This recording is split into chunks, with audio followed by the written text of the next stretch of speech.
Hai, Assalamualaikum warahmatullahi wabarakatuh dan juga salam sejahtera. Saya Hafiz Latif atau Bang Pis dan anda sedang bersama-sama dengan saya dalam saluran YouTube Hafiz Latif. Baik, video hari ini saya akan membicarakan topik berkenaan dengan tabiat membaca kerana saya telah pun ditanda oleh Kak Nur Samila Samsudin. Maka saya akan buat cabaran ini, iaitu cabaran tabiat membaca, dan nanti di akhir video ini insyaAllah saya akan tanda lagi beberapa orang rakan lain untuk turut serta dalam cabaran ini. Dan saya akan sertakan juga pautan kepada saluran YouTube mereka di ruangan deskripsi video. Okey, jadi ada 11 soalan yang akan saya jawab untuk cabaran pada kali ini. Dan insyaAllah saya cuba kongsikan tabiat membaca yang saya lakukan. Dan insyaAllah manalah tahu kalau ada persamaan, anda boleh tinggalkan di ruang komen. Yeay, anda bukan, yeay, saya samalah macam Bang Pis contohnya kan. Kalau samalah, kalau tak sama mungkin ada yang berbeza. Juga anda boleh tinggalkan di ruang komen supaya kita dapat sama-sama telusuri pengalaman ataupun tabiat membaca masing-masing. Okey, jadi yang pertama soalannya diajukan oleh Kak Nur Samila kepada saya tentang soalan pertama, ada tempat khas di rumah untuk membaca buku? Okey, kalau di rumah saya gemar untuk membaca di ruang kerja saya sebenarnya, kerana lebih selesa di bilik ini untuk saya membaca buku dan akan menjadi lebih fokus untuk membaca. Tapi ada waktunya saya akan membaca juga di ruangan, di ruang tamu, di sofa, di sudut membaca yang telah pun saya dan Eja sediakan. Adalah sesekali ada waktunya saya akan membaca juga di dalam bilik tidur, tapi itu sangat jarang berlaku lah, sebab pada saya bila membaca dalam bilik tidur ni mood dia jadi lain lah, mood nak tidur kan. Jadi tengah-tengah membaca kan mulalah ada datang perasaan mengantuk lah dan sebagainya. Jadi untuk mengelakkan situasi saya membaca dan tertidur, maka saya lebih banyak membaca di ruang kerja saya ni, yang anda senang tengok ni lah. Okey, itu soalan yang pertama. Okey, kita beralih soalan yang kedua. Guna bookmark atau apa-apa sebagai penanda buku? Okey, kalau saya bergantung. Contoh macam sekarang ni buku yang saya tengah mula baca, iaitu buku Siri, karya oleh Asmayani Kusrini yang diterbitkan oleh Mekar Cipta Lestari. Saya dapat buku ni dari Mekar Cipta Lestari, kalau tak salah saya dah minggu lepas kot, 2 minggu lepas mereka hantar. Jadi saya tengah baca buku ni. So dalam buku ni ada dah disediakan penanda buku. Jadi bila dah disediakan penanda buku, selalunya saya akan gunakan penanda buku yang dah disediakan untuk buku tersebut lah. Jadi tak ada masalah sangat. Tapi kalau tak ada penanda buku yang disediakan dalam buku tu, jadi selalunya saya akan ikut dan. Kadang-kadang macam ni antara yang kerap saya gunakan lah. Ni sebenarnya adalah tag yang saya beli bag dulu. So tag ni sebab saya suka, sebab dia kertas dia keras. Jadi bila saya letak dalam buku yang saya baca tu, dia tak mudah rosak sangat. Jadi sebab tu saya kerap menggunakan tag yang ini.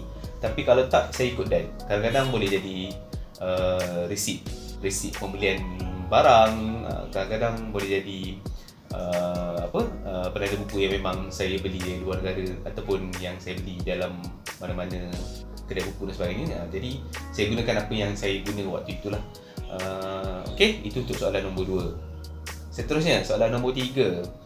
Boleh berhenti baca di mana-mana halaman? Okey, saya boleh berhenti baca di mana-mana halaman sebab kadang-kadang kita tengah baca buku, ada waktunya memang tak dapat nak elak untuk, yelah, ada hal kecemasan ataupun ada kerja yang memang nak disegerakan. Jadi saya boleh berhenti baca di mana-mana. Cuma saya lebih selesa untuk cuba juga habiskan bab tersebut. Kalau katalah bila nak berhenti tu ada lagi baki dalam mungkin 2 halaman contohnya, saya akan cuba habiskan 2 halaman tu juga supaya saya berhenti di bab tersebut. Jadi nanti bila nak mula baca semula, saya akan mulakan dengan bab yang baru. Tapi selalunya boleh berhenti di mana-mana. ikut kesesuaian waktu yang saya perlu baca waktu itulah. Okey, kita teruskan dengan soalan nombor 4, iaitu minum dan makan sambil membaca. Ini yelah, setengah orang dia ada kepatangan di sini kan. Kadang-kadang dia takut bila dia baca sambil minum ataupun sambil makan, mungkin buku akan rosak, air tertumpah dan sebagainya. Bergantunglah, kalau ada orang yang mungkin clumsy misalnya, mungkin dia akan yalah, takut makanan tertumpah. Kalau saya sendiri jarang makan ataupun minum ketika membaca, kecuali yang selalu saya buat, kalau membaca sesekali akan ada juga kopi atau teh.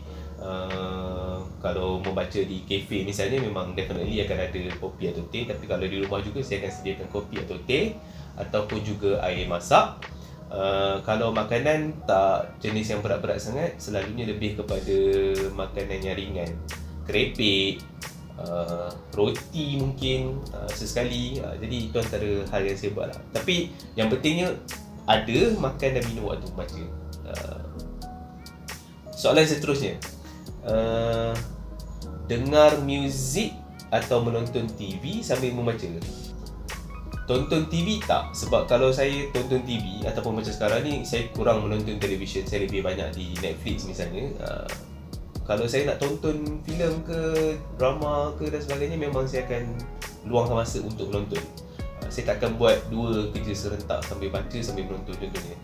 Tapi kalau dengar muzik, ya, sesekali untuk mendatangkan feel yang lebih, saya ada dengar muzik yang menaikkan mood tersebut lah. Kadang-kadang contoh macam kalau katalah saya tengah rindukan Indonesia misalnya, jadi saya ada baca buku-buku dari Indonesia sambil saya dengar lagu-lagu dari Indonesia yang saya suka. Ataupun kalau saya rindukan Istanbul misalnya, ataupun Turki misalnya, saya akan dengar muzik-muzik mereka untuk saya menghayati suasana yang ada dalam buku tersebut. Itu yang saya buat lah. Okey, kita teruskan.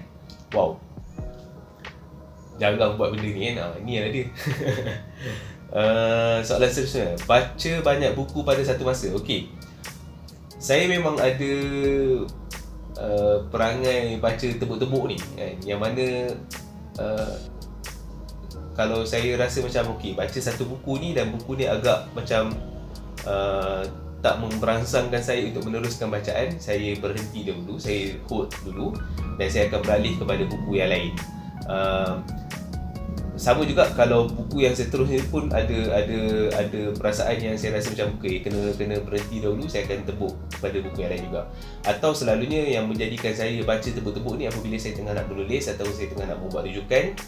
Jadi saya perlukan banyak sumber rujukan. Jadi saya akan baca tebuk-tebuk di sana sini untuk membantu saya ketika menulis ataupun ketika saya nak membicarakan topik tersebut di siaran langsung dan sebagainya.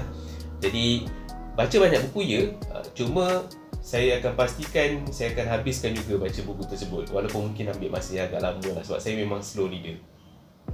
Alright, kita teruskan. Soalan yang ketujuh, baca di rumah atau di mana-mana? Kebanyakan masa saya membaca di rumah, tetapi kalau katalah saya keluar ke mana, saya akan pastikan ada satu buku dalam beg saya.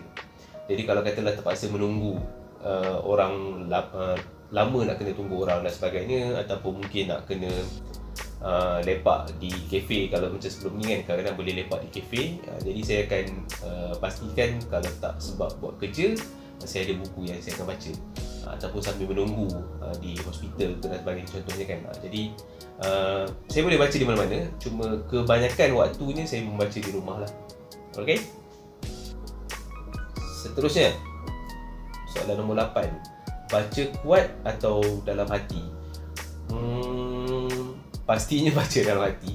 Tapi kadang-kadang ada waktu saya akan membaca, bukanlah kuat tu sampai tahap menjerit ke semua tu, tidak lah. Tapi saya akan membaca lah, saya akan menyebutnya. Dan kadang-kadang contohlah ada perkataan yang saya tak tahu, jadi saya cuba nak menyebutkan perkataan tersebut supaya membantu saya mengingat perkataan tersebut lah. Jadi saya akan sebutkannya berkali-kali sampailah betul sebutan ni contohnya. Kadang-kadang tengok jugalah dekat Google kan macam mana dia punya bunyi dan sebagainya. Alright. Next. Bacalah kau muka surat. Untuk soalan nombor 9, bacalah kau muka surat. Ada ke? Seingat saya tak langkau muka surat. Kecuali kalau memang buku tu adalah buku yang saya perlu rujuk ketika itu. Katalah contohnya ada kumpulan esei. Jadi saya akan tengok tajuknya. Kalau ada esei dalam kumpulan tersebut yang saya perlu rujuk ketika itu, jadi saya akan langkau baca dahulu yang halaman-halaman lain. Saya akan terus fokus kepada halaman ataupun bahagian yang saya perlu rujuk itu dahulu. Jadi itu mungkin boleh dianggap sebagai langkau. Tak tahu. Tapi yang pastinya saya akan fokus kepada topik yang saya nak rujuk lah. Okey, seterusnya soalan yang ke-10. Penjagaan tertulang ataupun spine buku. Ya, saya sangat menjaga. Saya tak lipat buku sesuka hati. Saya tak dia panggil apa, kopak kot. Saya tak kopak dia ataupun nak buka dia seluas-luasnya lah. Saya akan baca dengan seteliti mungkin lah. Jadi sebab ialah sebagai penerbit buku, sebagai pengusaha penerbitan saya sangat menjaga sesebuah buku tu lah. Okay. Soalan last, soalan akhir tentang conteng buku, tulis dalam buku ketika membaca. Bergantung. Dulu-dulu saya banyak buat macam tu. Dulu-dulu kadang-kadang saya conteng, terutamanya kalau ada perkataan yang saya baru jumpa. Kalau ada perkataan yang saya belum jumpa, saya akan conteng kat tepi tu maksudnya. Maksudnya saya dah cari perkataan tersebut, maksudnya apa, saya tulis kat tepi perkataan tersebut. Tapi sekarang ni banyaknya saya membaca dan menyalin nota. Jadi kalau katalah ada dapatan-dapatan ataupun input-input yang saya dapat daripada buku tersebut, saya akan pindahkannya ke dalam buku nota saya lah. Sangat jarang conteng buku sekarang ni. Baik, jadi saya rasa itu cukup untuk cabaran tabiat membaca. Dan nanti saya akan tanda 3 orang yang akan menyahut ataupun meneruskan cabaran tabiat membaca ini. Terima kasih kepada Kak Samila kerana sudi menanda saya dan mencabar saya untuk menyediakan konten sebegini. Jadi saya rasa itu saja dahulu kot. Okey, sampai sini saja dahulu video untuk kali ini. Terima kasih banyak kerana sudi menonton. Semoga ia memberi manfaat dan teruskan menyokong saya di saluran YouTube Hafiz Latif, Buku Gaya Hidup Kita.